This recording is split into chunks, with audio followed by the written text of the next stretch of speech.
Bueno, sean todos muy bienvenidos. A los que no hemos saludado temprano y han llegado hace un rato, sean bienvenidos a la presencia del Señor.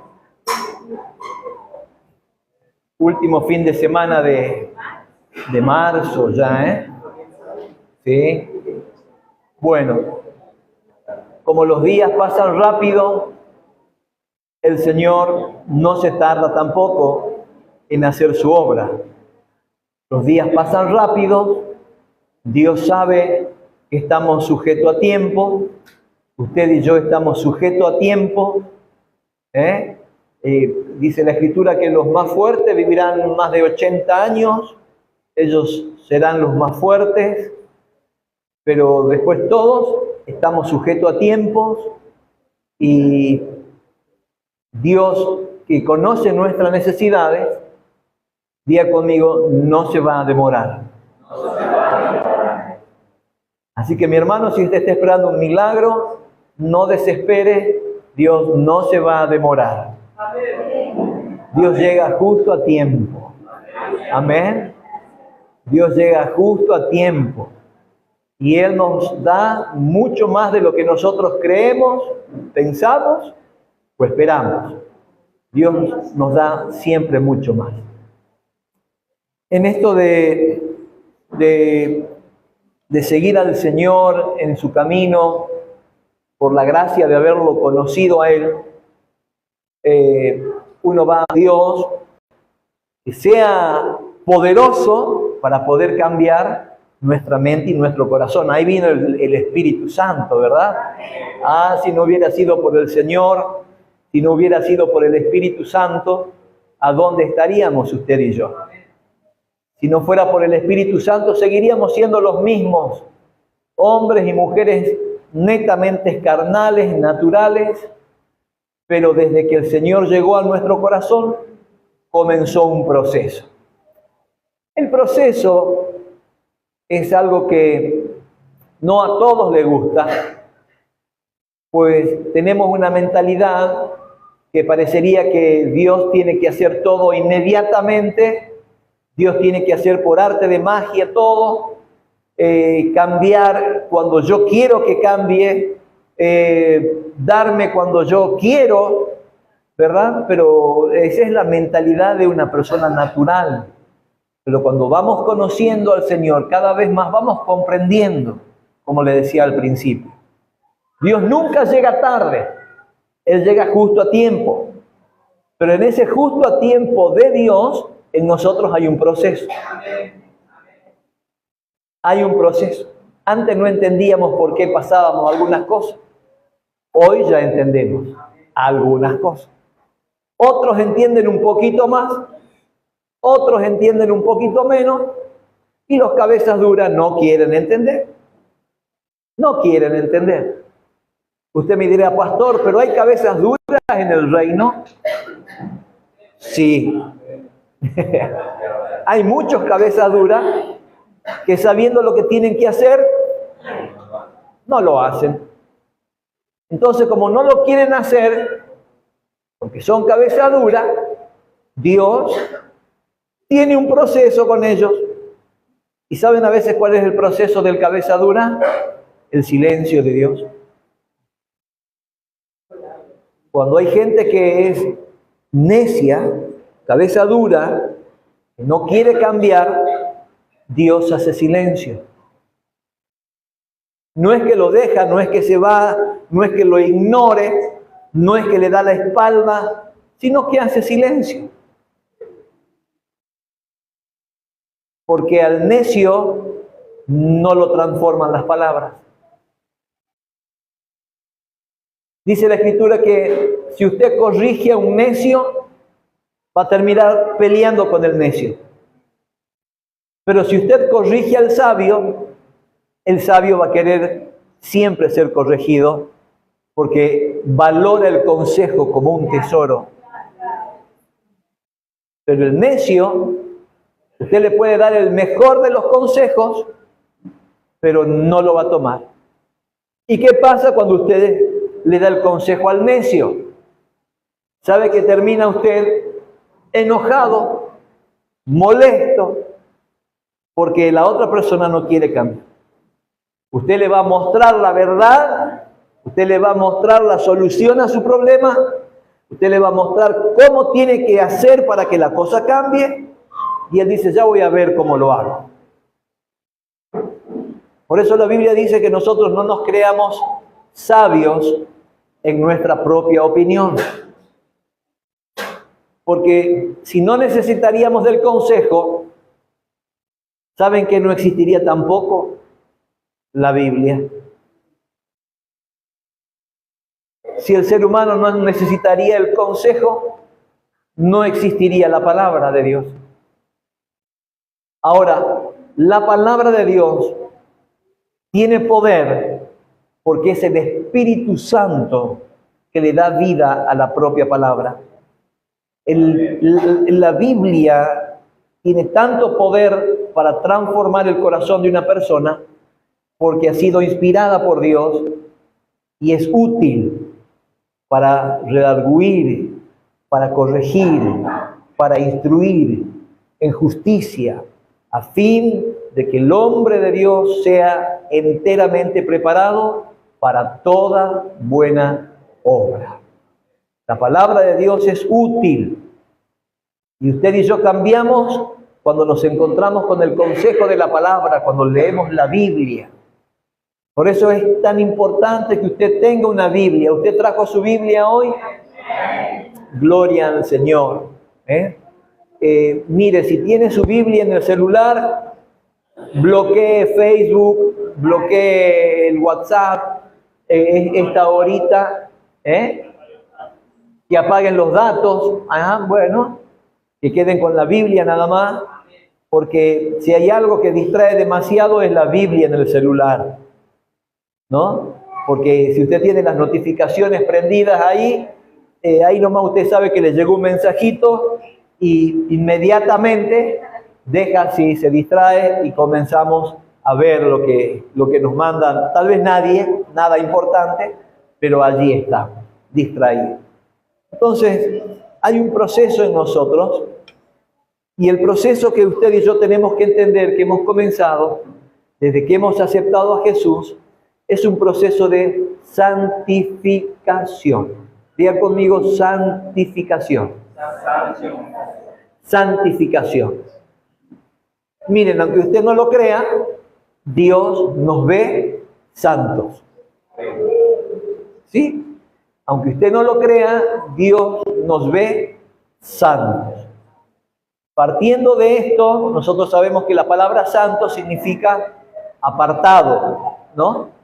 Dios nos ha apartado del mundo, nos ha apartado de una mala manera de vivir, nos ha apartado de malas intenciones del corazón, nos ha sacado un montón de cosas feas de nuestro ser y nos ha puesto en un estado de un proceso de santificación.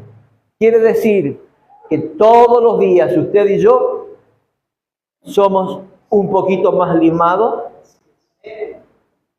¿verdad? Por la palabra del Señor y en algo que a nosotros nos ha deformado el pecado, que es el carácter. Mucha de la gente no tiene problema de fe. Yo creo que todos los que estamos aquí creemos en el Señor, ¿sí o no? Amén. ¿Usted cree en Dios? Amén. ¿Tiene fe? Amén. Tenemos fe, ¿verdad? Pero he aquí el gran problema, el carácter que tenemos. El carácter mata la fe muchas veces. Nuestro carácter, nuestra manera de ser, mata lo que nosotros decimos que creemos. Hebreos capítulo 2, vamos a leer versículo 1 en adelante. Hebreos capítulo 2, versículo 1.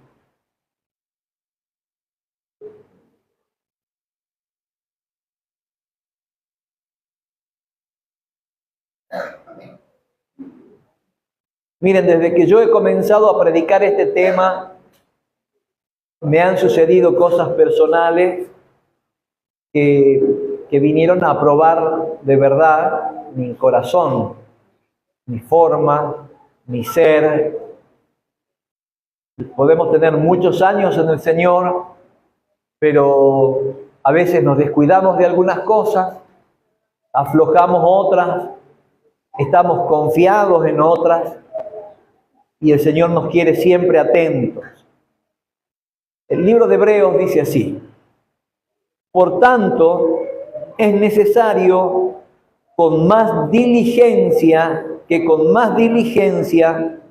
atendamos a las cosas que hemos oído, no sea que nos deslicemos de la fe, de mi forma de ser, de lo que he creído.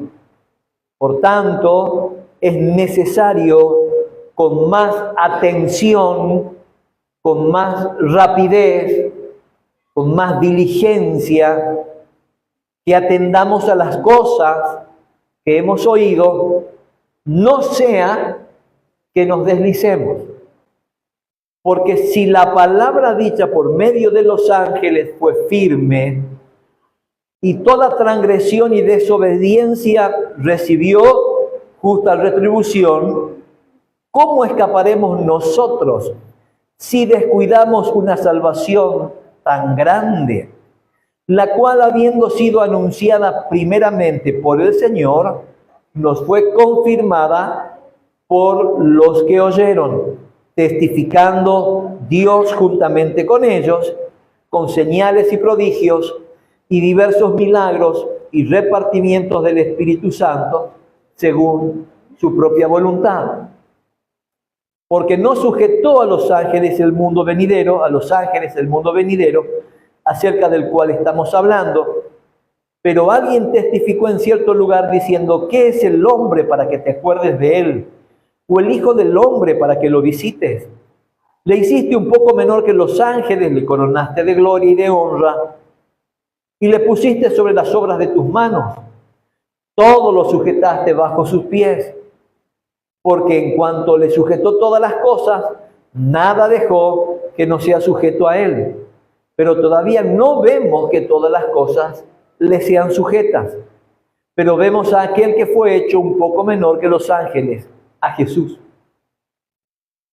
¿Cómo? ¿Jesús un poco menor que los ángeles?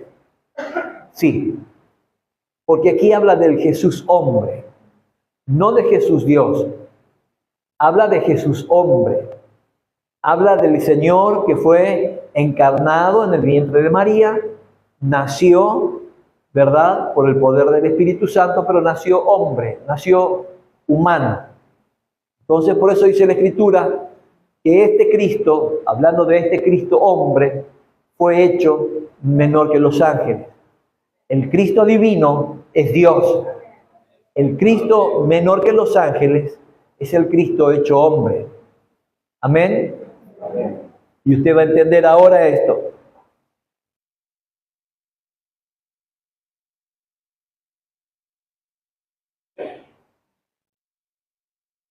Verso 9, pero vemos a aquel que fue hecho un poco menor que los ángeles, a Jesús, coronado de la gloria y de honra, a causa del padecimiento de la muerte, para que por la gracia de Dios gustase la muerte por todos. ¿Tenía que ser hombre o no? Tenía que ser un ser humano. Acá no habla de Jesús Dios, habla del Jesús hecho hombre. Tenía que padecer y gustar la muerte por todos nosotros. Porque convenía a aquel por cuya causa son todas las cosas y por quien todas las cosas subsisten, que habiendo de llevar muchos hijos a la gloria, perfeccionase por aflicciones al autor de la salvación de ellos. Porque el que santifica y los que son santificados, de uno son todos. Por lo cual no se avergüenza de llamarlos hermanos, diciendo: anunciaré a mis hermanos tu nombre, en medio de la congregación te alabaré. Y otra vez, yo confiaré en él, y de nuevo he aquí, yo y los hijos que Dios me dio. Así que por cuanto los hijos participaron de carne y sangre, Él también participó de lo mismo, de carne y de sangre, hablando de Jesús hombre.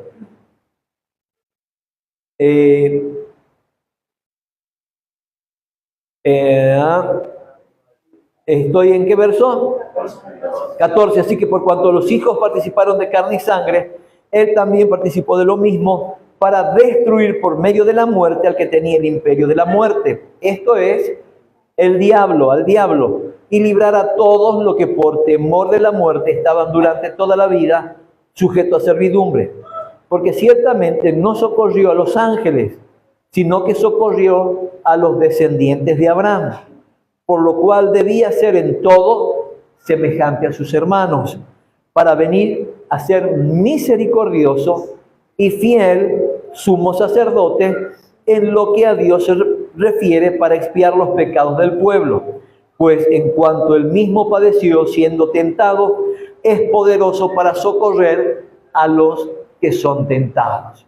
Muy bien, esta es una lectura medio difícil y si usted no la ha seguido con la vista, tal vez no la termine de comprender, pero habla de este Cristo que vino a ser hombre para poder entendernos, para por medio del padecimiento pueda salvarnos a todos, perdonar nuestros pecados, ir a la cruz, llevarse en él todas nuestras enfermedades, pues dice el profeta Isaías que Él se llevó todas nuestras dolencias, Él se llevó todas mis enfermedades, Él fue molido por mis culpas, Él fue lastimado, lacerado, Él fue coronado con espina, Él fue abofeteado, Él fue humillado, a Él lo insultaron, a Él le pegaron injustamente. Él se llevó la carga de nosotros emocionales y sobre todo perdonó nuestros pecados, que era lo que nos llevaba al infierno, porque el pecado nos iba a acusar a cada uno de nosotros y venció al acusador de los hermanos, de los hijos. Cristo en su muerte venció al diablo y porque venció al diablo y perdonó mis pecados, nos regaló algo que no tiene valor, que es la salvación de nuestra alma. Si hay algo que no tiene precio, es lo que Cristo hizo por vos y por mí. Lo más valioso que tenemos, como hablábamos el día jueves un poco, no es mi casa, no es mi auto, no es mi ropa, no es mi apellido, no son mis hijos. Lo más valioso no es mi esposa o el esposo. Lo más valioso que tenemos se llama Jesús. Lo más valioso que tenemos es la salvación de nuestra alma por medio de aquel que nos amó. La salvación es algo que no la vas a encontrar en ningún lugar. La salvación no te la va a dar el dinero. Yo tuve la oportunidad de conocer a un hombre muy importante en esta ciudad. Lo tuvimos sentado en el living de nuestro departamento, cuando vivíamos en un departamento acá. Un hombre multimillonario, que ya en la etapa que lo conocí, no lo conocí multimillonario, lo conocí muy lastimado, muy dolido, con muchas tristezas. Y ese fue don Juan Torazo, don Pedro Torazo. Pedro Torazo, ¿verdad? El dueño de la empresa. El dueño. Ese hombre estuvo sentado en mi casa. Ese hombre recibió al Señor conmigo en casa. Salíamos de tanto en tanto, me llamaba y nos íbamos a tomar un café en una estación de servicio en la avenida Sarmiento, vivíamos, ¿cómo se llamaba ahí? En la Sargento Cabral, por ahí había una estación de servicio, y él me decía, Arnaldo, ¿podés venir? Vamos a tomar un café. Y nos sentábamos y hablábamos del Señor. Y él me contó una experiencia muy triste, una experiencia personal con respecto a su esposa. Su esposa enferma de cáncer y dice, pastor, me decía Arnaldo, era mucho mayor que yo, y me decía, yo no contaba el dinero, yo tenía habitaciones llenas de plata, habitaciones llenas de dinero. Hice de todo por salvar la vida de mi esposa. Me la llevé a España, a Francia, a ver los mejores médicos. Y el viaje más triste de mi vida, lleno de dinero, fue cuando tuve que volver de Europa, yo en las cabinas de arriba y mi esposa en la bodega del avión. El dinero no te va a salvar, hermanos. El dinero, la posición que tengas, ustedes están viendo la farándula, la política, los descubrimientos de fraudes que hay. Amados, usted va a poder vivir bien 10 años, 20 años, pero la justicia divina se va a hacer ver. Se va a hacer ver. Se va a hacer ver. Porque nadie que subyuga a un pueblo se la va a llevar de arriba. Menos cuando hay cristianos que oran por el pueblo. Usted y yo, cuando oramos por nuestra ciudad, no oramos por este puñadito de gente. Oramos por muchos miles que conviven acá en esta tierra. Y cuando oramos y le decimos, Señor, haz justicia, la justicia comienza desde arriba hacia abajo. Y todo lo feo comienza a salir porque hay alguien y hay un pueblo que está orando y que está pidiendo que el cielo toque la tierra. Amado, cuando Dios toca un lugar, lo primero que va a hacer Dios es sacar lo podrido. Porque Dios no va a poner su gloria sobre cosas llenas de pecado. Dios no va a poner su gloria en medio de mugre. Dios no comparte su gloria con nadie. Dios no va a ponerlo limpio sobre lo sucio. Y la Biblia dice, nadie pone un remiendo nuevo en un trapo viejo. Nadie echa vino nuevo en odre viejo. Cuando Dios se quiere manifestar, va a sacar lo sucio de nosotros. Va a sacar la mentira, va a sacar el fraude, va a sacar lo dañino que éramos, va a sacar lo mal educado que éramos, va a sacar un montón de cosas. Pero Dios lo va a sacar porque quiere poner algo mejor en nuestro corazón. Y ese es el proceso de santificación. ¿Cuántos creen que están en ese proceso? Y si usted no lo ha entendido, no se ha dado cuenta, sepa hoy que lo que va a hacer Dios con usted siempre es limpiarlo. Aquí lo tenemos a Eduardo y pregúntele cómo le ha ido a él con la quemadura y lo tenían que limpiar. Pregúntenle cuando venía la enfermera o el médico y le tenía que limpiar las heridas de la quemadura. Porque, amado, nadie para que vuelva a tener salud tapa una herida sin desinfectar, sin limpiar. Nadie.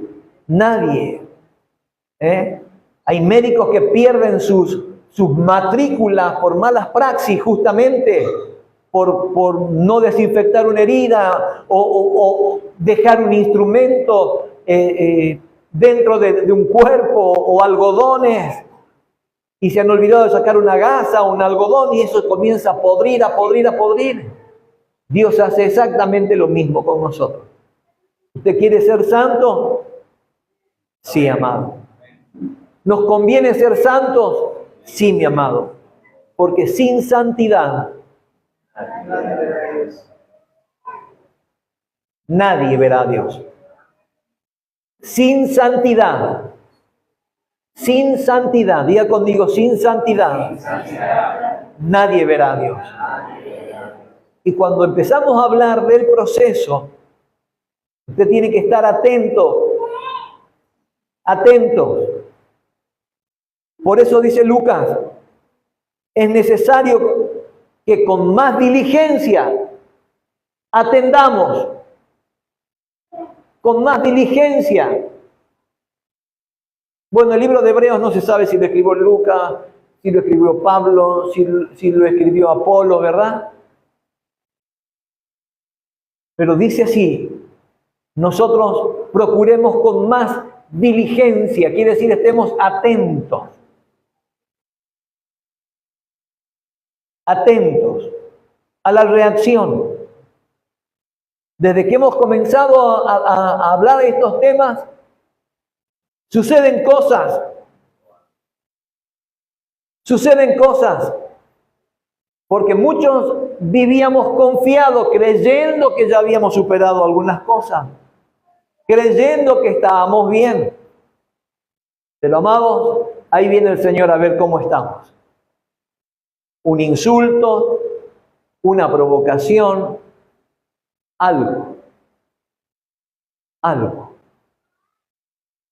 Es como que nos olvidamos y se nos vuelven a crecer las garras, se nos vuelven a crecer los colmillos, se nos empieza a llenar de pelo de nuevo todo el cuerpo y empezamos a tener una destransformación o un retroceso, y de pronto nos agarra la luna llena de nuevo y comienzan los aullidos de varios. Hace rato hablábamos y yo soy un convencido que el cristiano tiene una virtud. El cristiano cuando conoce y entiende, comienza a discernir la vida espiritual, una virtud refleja, es una virtud en medio de tantas situaciones, y es la permanencia. Un cristiano que permanece en los caminos del Señor realmente es digno de ser admirado. Digno. Porque el mundo ofrece muchas cosas. El mundo produce y provoca muchas cosas. El día viernes fuimos a un lugar, fuimos con Alexis, con Silvana, y entramos a ese lugar, era una peña. Uy, el pastor en una peña. Sí, fui a una peña, me encanta el folclore. Más soy folclorista. Y si usted me ve predicando de gaucho acá, usted no se escandalice porque me encanta. Y amados, ¿saben? La cantidad de jóvenes,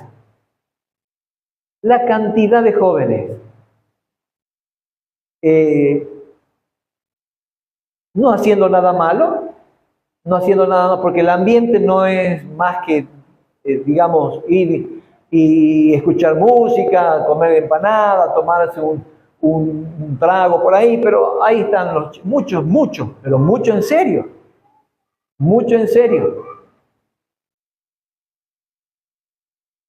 Y pensábamos, ¿por qué la gente no reacciona igual con la iglesia? Cuando usted se va de fiesta a algún lado, ¿usted ve la hora?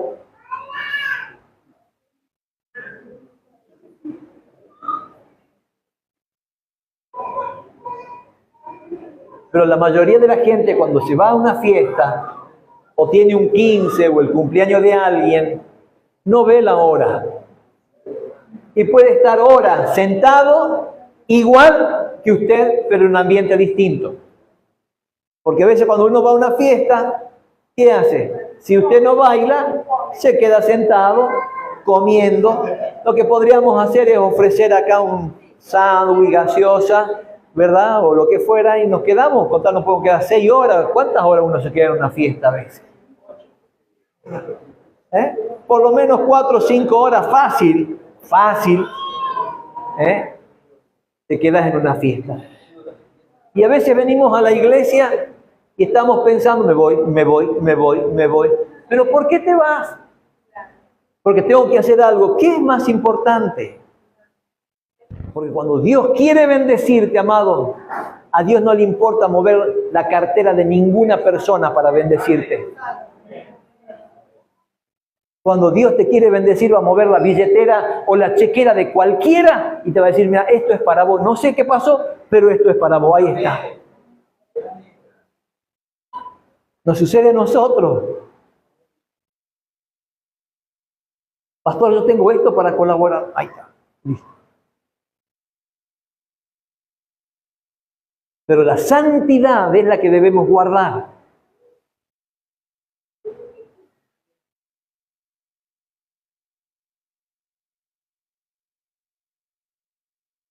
Verso 11, fíjese el verso 11 de Hebreos capítulo 2, versículo 11.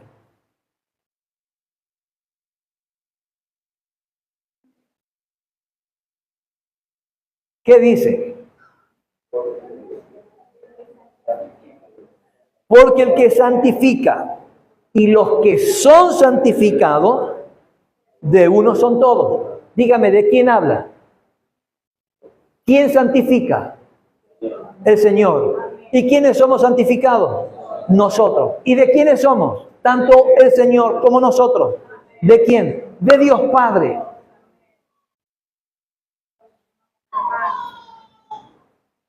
El que te santifica a vos se hizo santo. Porque Cristo en los días de su carne tuvo que decidir ser santo. Para que los demonios no tengan nada de qué acusarle. Entonces, el que te santifica y nosotros, el que nos santifica y nosotros los santificados, somos de uno, que es Dios. Y ese Dios Padre, el plan que tuvo con Cristo, no fue otro que darnos la salvación de nuestra alma. El plan de Dios fue salvarme. El plan de Dios fue salvarte. ¿Salvarte de qué, hermano? De una eternidad en el infierno. ¿Hay salvaciones todos los días? Sí que los hay. Pero usted no viva de esa salvación. Usted proyéctese a las cosas más grandes. No viva por el día. Y si vive por el día, tenga la capacidad de hacer reservas. Quiere decir, santifíquese, santifíquese, cambie, cambie, cambie, cambie, y cambie, y cambie. Y si antes mentía, hoy ya no mienta. Y si antes era un peleador, ya no pelee. Y si antes eras un fornicario, ya no forniques. Si antes eras un adúltero, ya no adulteres. Basta, se terminó. Mi vida tuvo un precio muy alto pagado en la cruz para salvarme. Si antes robabas, ya no robes. Ya no. Si antes eras mala persona, ahora ya no. Porque eso nos va a llevar al destino que el Señor tiene con nosotros. Enseñémosle a los chicos. Enseñémosle a los chicos. No a que le tengan miedo al pastor. Enseñémosle a los chicos no a una religión. Enseñemos a los chicos a que hay algo precioso, que es la salvación de su alma. Hoy muchos adultos se comportan como niños. Muchos adultos se comportan como criaturas. No quieren cambiar. No quieren ceder. No quieren ser transformados por el Señor. Pero déjeme decirle, mi amado, déjeme decirle que así como hay buenos momentos, hay momentos muy tristes en la vida del cristiano. Hay momentos muy difíciles en la vida de un cristiano. Hay pruebas que parecería que uno quiere tirar la toalla en la vida de un cristiano. Pero en esos son los momentos en que usted va a poner en la balanza qué es lo que vale más. O me vuelvo al mundo o me quiero ir al cielo con el Señor. Porque en los momentos tuyos difíciles es donde vos y yo pensamos en la salvación. Cuando vos renegás de Dios y vos decís, más sí, ¿qué me importa? ¿A qué te volvés? Al pecado te volvés. Pero la consecuencia del pecado es la muerte. La consecuencia del pecado se llama muerte, separación. Mas la dádiva de Dios, dice la Escritura, es vida eterna en Cristo Jesús. Amén.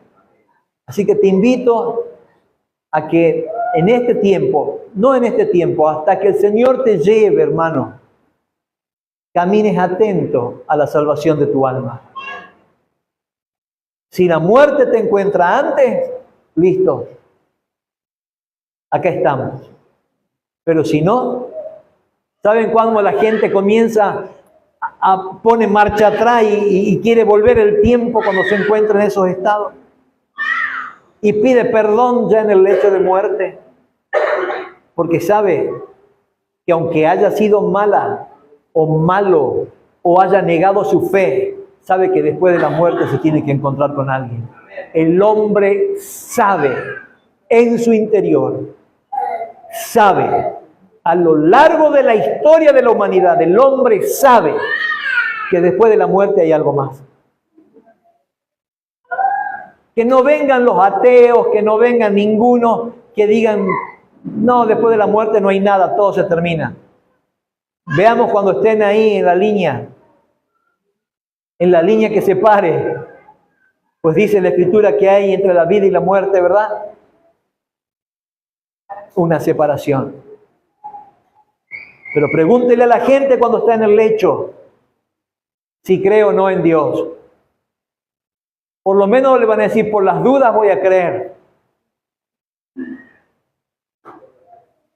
Pero nosotros, amados, seamos sabios. Guardemos nuestra salvación. Nos cuidemos nuestra manera de hablar, nuestra manera de ser, nuestras intenciones. Nos cuidemos, hermanos, nos cuidemos. Y Dios nos va a bendecir. Porque tanto aquel como el que nos santifica y nosotros los santos somos del Señor.